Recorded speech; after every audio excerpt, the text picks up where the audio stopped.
Oke, selamat siang Bapak dan teman-teman sekalian.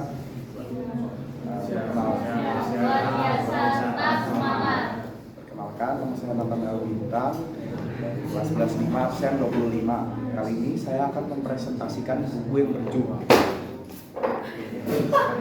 berjudul Seni Berbicara pada siapa saja, kapan saja, dan di mana saja. Buku ini ditulis oleh Larry King dan juga Bill Gilbert. Buku ini pertama kali diterbitkan pada tahun 1994. Lalu ada juga edisi revisinya. Yang pertama itu keluar pada tahun 2019, dan yang saya pegang ini adalah buku edisi revisi yang kedua, keluaran tahun 2024, lebih tepatnya 30 April 2024. Buku ini memiliki sekitar 265 halaman dan juga 12 bab di dalamnya. Oke, jadi pertama kali buku ini akan menceritakan masa kecil dari penulis kita, yaitu penulis buku ini yaitu Larry King. Larry King waktu kecil, dari kecil memang suka berbicara. Dia sangat cinta berbicara. Dia pernah waktu umur sekitar 7 tahun, dia duduk di pinggir jalan dan menghitung serta menyebutkan nama mobil yang lewat dan juga pembuatnya. Teman-temannya dari kecil memang menyebutnya dia sebagai mouthpiece. Buku ini emang diperuntukkan untuk orang-orang yang sulit untuk berbicara ataupun sulit untuk bersosialisasi. Nah, kita masuk ke bab pertama, yaitu berbicara satu lawan satu. Berbicara itu sama seperti bermain golf, bermain sepak bola, bermain bola basket, karena semakin kalian menyukainya, semakin juga kalian mahir melakukannya. Mungkin orang lain bakal berpikir kayak, oh, Larry King ini hebat karena dia udah punya bakat berbicara. Tapi bakat saja sebenarnya tidak menentukan kehebatan atau ketenaran seseorang. Karena bayangkan saja, jika Lionel Messi itu dia punya bakat untuk bermain sepak bola, tetapi dia memilih untuk melakukan hal lain seperti membaca buku, menulis novel, dan lain-lain. Apakah dia akan menjadi tenar sekarang? Belum tentu saja. Terus penulis buku ini yaitu Larry King juga tentu saja pernah merasakan kesusahan atau struggle. Jadi pada tahun 1957 di Miami itu ada stasiun radio yang sangat terkenal. Stasiun radio ini sudah berdiri selama 37 tahun. Larry King atau nama aslinya adalah Larry Sager itu selalu menginginkan bekerja di stasiun radio tersebut. Beliau setiap hari selalu melewati stasiun radio tersebut dan menanyakan kepada manajernya apakah ada lowongan pekerjaan atau tidak. Sebenarnya general manager stasiun radio yang bernama Marshall Simmons itu sungguh menyukai cara bicara dan juga suara dari Larry Sager tersebut.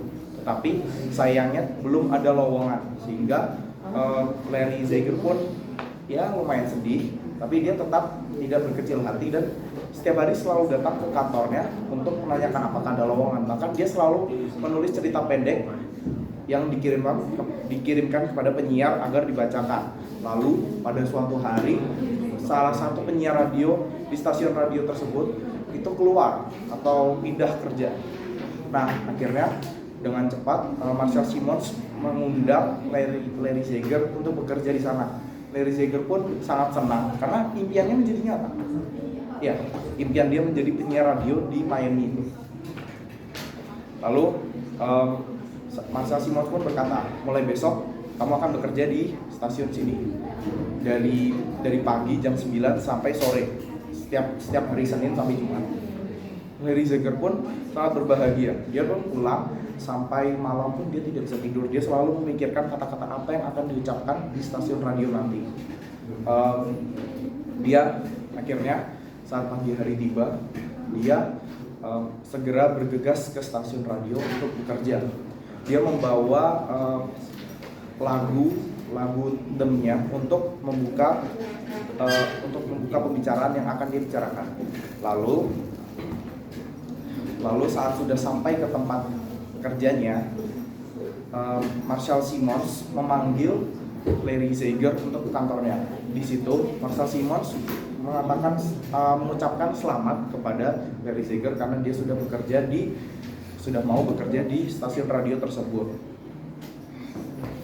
Lalu Marshall Simons memastikan, apakah kamu akan tetap menggunakan nama Larry Sager sebagai penyiar radio? Karena nama Larry Sager itu sulit untuk diingat orang-orang yang ada. Lalu Larry Sager pun melihat ada sebuah majalah atau tabloid di atas meja manajernya itu dan melihat kata King's Hall Square. Lalu dia pun mengubah namanya menjadi Larry King. Hingga sekarang nama panggungnya adalah Larry King. Lalu Larry King pun pindah ke tempat di mana dia akan menyiarkan radionya. Di situ dia memutar lagu yang dia bawa dari rumah. Dia memulainya beberapa detik lalu dikecilkan karena disitulah saat penyiar radio akan berbicara. Namun saat itu Larry King sangat gugup hingga dia tidak bisa berbicara, mulutnya sangat kering dan dia akhirnya menaikkan volume lagunya lagi. Setelah menaikkan, dia turunkan lagi untuk dia masuk ke dalam berbicara. Namun dia tetap tidak bisa, dia tetap gugup. Akhirnya dia mengulangi hal tersebut sampai 3 kali. Marshall Simons pun marah. Dia pun menendang pintu masuk ke ruangan tersebut dan juga dia hanya berucap 4 kata, yaitu ini bisnis komunikasi tahu. Lalu Marshall Simons pun kembali dengan wajah yang marah. Kemudian Larry King ini dia akhirnya mengecilkan volume lagi dan dia akhirnya bisa berbicara. Dia berbicara mengatakan bahwa dia itu pertama kali menyiarkan radio di sini. Lalu dia menceritakan kondisinya saat ini seperti dia habis dimarahin sama manajernya dan lain-lain. Akhirnya dia tidak gugup lagi. Dia mulai berbicara sebagai penyiar radio yang normal. Lalu poin-poin dari berbicara ini ada yang pertama ada kejujuran. Kejujuran itu maksudnya kayak gini. Kejujuran itu kita tuh harus memberitahu kondisi kita kepada pemirsa di rumah, kepada pendengar ataupun penonton. Mungkin kita pertama kali menyiarkan atau pertama kali berbicara di depan banyak orang, itu kita bicarakan saja, itu kejujuran. Seperti setelah 3 tahun Larry King bekerja sebagai penyiar radio, dia pun akhirnya dipanggil untuk menjadi host salah satu talk show di acara TV terkenal. Di situ saat dia memulai pembicaraan, dia jujur tentang keadaannya.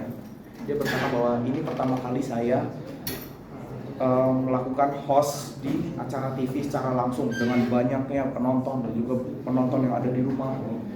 Dia sangat gugup. Dia mengatakan bahwa ini pertama kalinya dan dia sangat gugup. Dia membuat penonton yang ada di situ itu merasakan kondisi yang ada, yang kondisi pada Larry King, yaitu ketakutan dan juga kegugupan.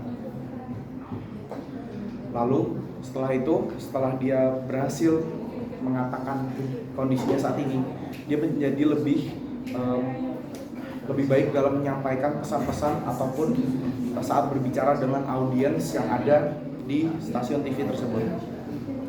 Kemudian ada salah satu penonton yang bertanya kepadanya, "Hey Larry King,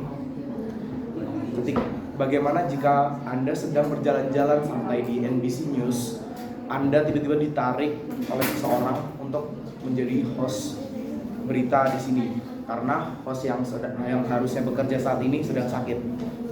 Yang pasti Larry King akan menerimanya, tapi sebelum memulai atau memberikan berita kepada audiensnya, dia akan mengatakan terlebih dahulu bahwa saya habis ditarik dari jalan-jalan. Jadi kalau saya baca hal-hal yang asik seperti ini, saya bakal gugup. Nah, akhirnya setelah itu dia pun bisa berhasil menjawab pertanyaan-pertanyaan dari penonton tersebut. Lalu poin yang kedua ada kemauan. Ya, kalau kamu mau bicara, kamu harus mau. Ada 2 prinsip yang diberikan oleh Larry King. Yang pertama itu ada saya mau bicara, dan 2 saya akan tetap melatih berbicara. Ya, berbicara itu juga perlu dilatih, dan juga berbicara itu bisa dilatih di mana saja. Seperti kalian bisa berbicara di depan cermin, kalian bisa berbicara di depan kamera, kalian bisa berbicara sambil mengelilingi kamar kalian. Bahkan salah satu metode yang paling aneh dilakukan oleh Larry King itu dia berbicara dengan hewan peliharaan. Ya, itu aneh. Jadi dia berbicara dengan hewan peliharaan dengan bahasanya sendiri, sehingga dia menjadi tidak grogi ketika orang mendengarnya. Terus selain kemauan, ada peduli kepada lawan bicara.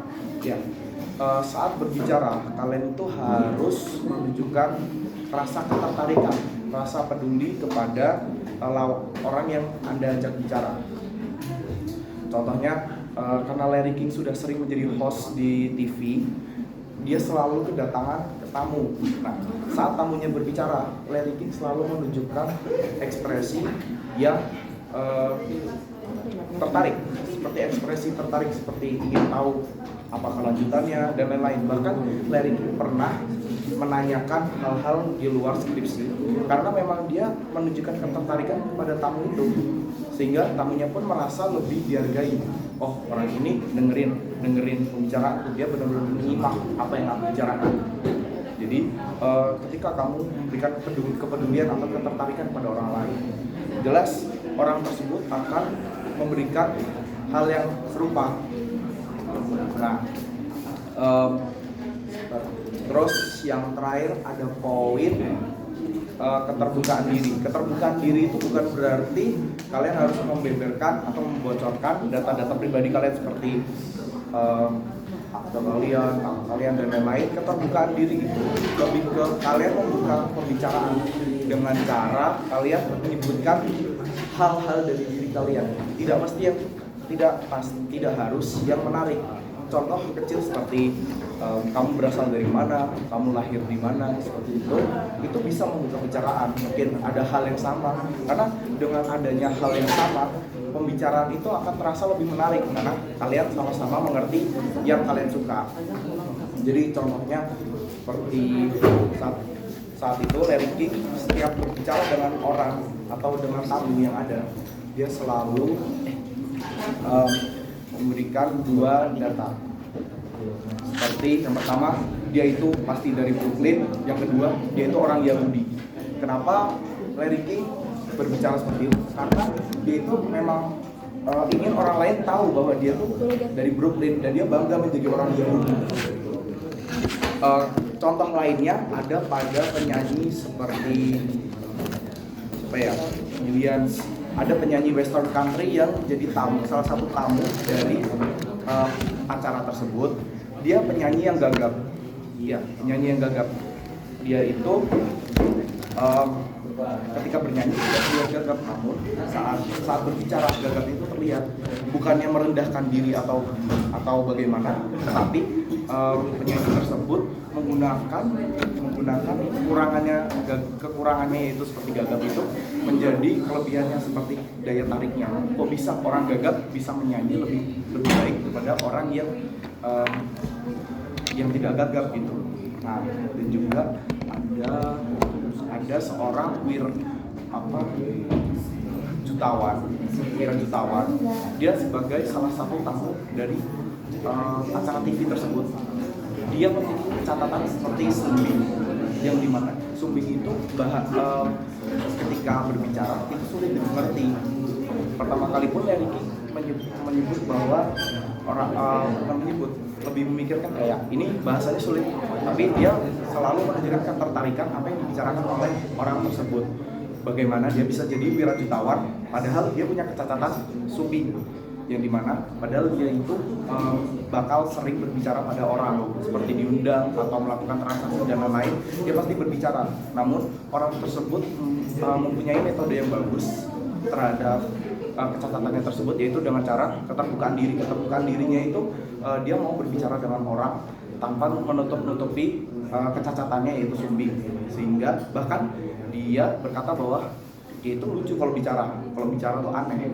Nah, dia tuh menganggap itu tuh sebuah hal yang biasa, dan akhirnya orang yang jadi lawan bicaranya pun merasa lebih santai ketika mendengarnya. Oke, itu yang bisa saya review dari buku ini. Buku ini bagus, bahasanya juga bahasa Indonesia yang sebenarnya translate dari bahasa luar. Ada beberapa kata yang dia itu terlalu terpaku pada translate-nya, jadi kayak kurang bisa dimengerti. Padahal ini buku edisi revisi kedua ya, udah direvisi 2 kali masih aja ada yang salah. Tapi untuk keseluruhan bukunya bagus, ceritanya bagus, dan juga tiap bab itu punya ceritanya sendiri dan daya tariknya masing-masing. Sekian dari saya, terima kasih.